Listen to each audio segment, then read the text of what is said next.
வணக்கம் மக்களே. சற்று முன் வெளியான செய்தி ஒன்று வெளியாகலாம். வீட்டிற்கு வந்த ஜோசியரா சொன்ன பேச்சை தட்டாமல் கேட்கும் விஜய். அப்போ தாவைக்கா அதிர வைத்த பின்னணி வாங்க வேண்டியவை விவாகலாம். அதாவது தமிழக வெற்றி கழக தலைவர் நடிகர் விஜய் அவர்கள் மிக தீவிரமாக ஒரு அரசியல் ஜோசியை நம்பியிருப்பதாக அரசியல் வட்டாரத்தில் எல்லாம் ஒரு செய்திகள் பரவி வந்ததா. அதாவது அந்த ஜோசியர் சொல்லும் விஷயங்களை எல்லாம் விஜய் அவர்கள் அப்படியே தட்டாமல் கேட்கிறார் என்று அவருக்கு நெருக்கமான வட்டாரங்கள் எல்லாம் தெரிவிக்கிறதா. அதாவது விஜயிடம் ஜனவரி வரை சவால்கள் இருக்கும் கண்டிப்பாக உனக்கு, அதற்கு பின்னால் இப்போது நிலவும் நிலைமை கண்டிப்பாக சரியாகிவிடும் என்று அந்த ஜோசியர் கூறியிருக்கிறார். அதாவது கடூர் நடந்த தமிழக வெற்றிக் கழகம் கூட்டத்தில் 41 பேர் பலியானது இந்தியா மற்றும் தமிழகத்தையே உலுக்கி போட்ட துயர சம்பவம் இதை பார்க்கப்படுகிறதாம். இந்த விவகாரத்துக்கு பின்னால் அரசியல் ரீதியாக விஜய் அவர்கள் அப்படியே முடங்கி போய் உள்ளார்.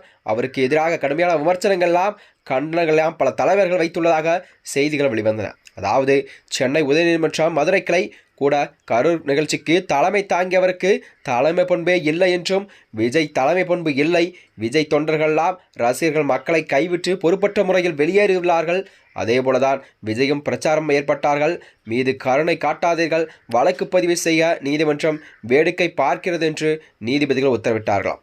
அதாவது ஆதவ அர்ஜுனா கூட போட்ட பதிவு குறித்து விசாரிக்க வேண்டும், அதன் பின்புலத்தை கண்டிப்பாக விசாரிக்க வேண்டும், அதன் அடிப்படையில் தான் போஸ்ட் ஒட் செய்யப்பட்டது.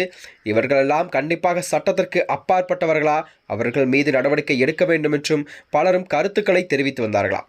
அதாவது விஜயின் பெரும்பாலான முடிவிற்கு அரசியலை தாண்டி அவரின் ஜோசியர் ஒருவர் தான் காரணம் என்றும் பலர் கூறி வருகிறார்கள். அதாவது அரசியல் ரீதியாக அவர் முடிவுகளெல்லாம் எடுக்காமல் பல இடங்களில் ஜோசியர் சொன்னதை கேட்டு முடிவெடுப்பதாக கூறப்படுகிறதா. முக்கியமாக அந்த ஜோசியர் தான் இந்த பிரச்சாரத்திற்கும் எந்த தேதியில் பேச வேண்டும் என்று சனிக்கிழமை ஐடியா கொடுத்ததாக கூறப்பட்ட முறையில்தான் அரசியல் வட்டாரத்திலே ஒரு பெரும் பரபரப்பை எல்லாம் ஏற்படுத்தி வருகிறதாம். கரூர் சம்பவத்தை பின் கூட அடிக்கடி ஜோசியருடன் விஜய் ஆலோசனை செய்து வருகிறாராம். ஜோசியர் அடிக்கடி விஜய் வீட்டிற்கு சென்று ஆலோசனை செய்துள்ளாராம்.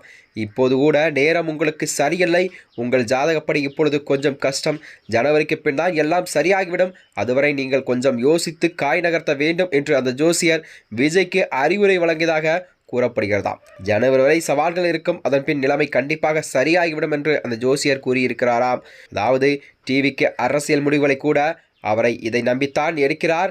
தாவைக்க எல்லாம் கண்டிப்பாக இருக்கட்டும், பர்சனல் முடிவுகளை கூட அவரை நம்பித்தான் இருக்கிறார் என்று விஜய் பெரும்பாலும் அரசியல் ஆலோசனைகள் சொல்வதை விட இந்த ஜோசியர் சொல்வத்தான் அதிகம் கேட்கிறாராம். நம்பிக்கை இருக்கலாம், ஆனால் பல முடிவுகளை அதை வைத்து எடுப்பது சரியில்லை என்று அவருக்கு நெருக்கமான சிலரும் புலம்பி வருவதாக அரசியல் வட்டாரத்தில் பேசப்பட்டுள்ளதா.